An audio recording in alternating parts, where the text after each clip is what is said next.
I can talk about DTS all day long. It's really terrible. I now recognize the gentleman from Kentucky, Mr. Comer, for 5 minutes.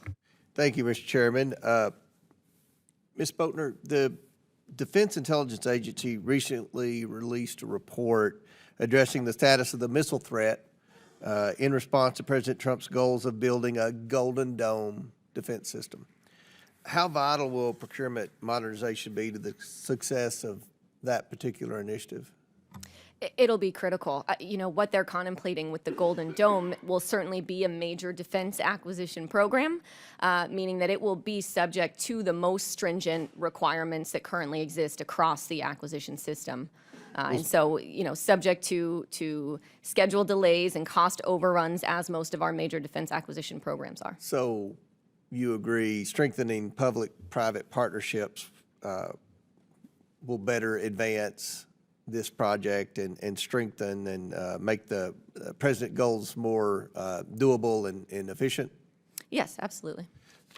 How do you see the government and industry working together to obtain this goal? It seems like this would be a challenging project for public-private partnership, but I don't see any other way for this to happen. Yeah, the technical aspects of this program will be incredibly challenging. And I think, you know, as much communication between all of the players in the defense industrial base and the technologies that exist to enable such a system will be critical as the department kind of really identifies the requirement and gets into the weeds of what they're going to ask for from industry. And it should be informed by what is resident across established primes, new entrants, small businesses who can all play in this ecosystem on this program.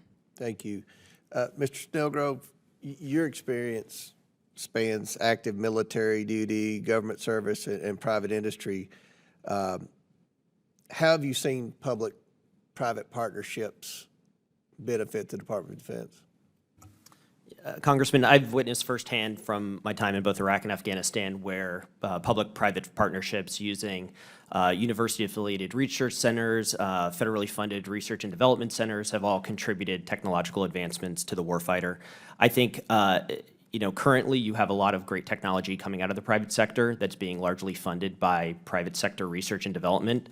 So to your earlier question about, you know, how is Golden Dome going to be successful, I think it's leveraging a lot of the private investment that is going into space, commercial space specifically, that is going into you know, small unmanned aerial systems that will contribute to that whole picture. Yeah.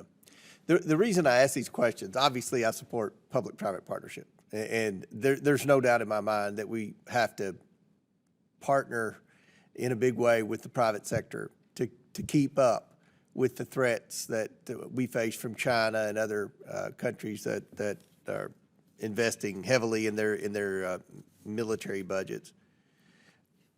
But many of my colleagues on the other side of the aisle often criticize private relationships with government contracts, maybe because they don't like who the owner of the company is or whatever. They may not use pronouns in their website or for whatever reason. So I think it's important that we face the reality that we have to have public-private partnerships, and it would be nice if we could do that in a bipartisan manner.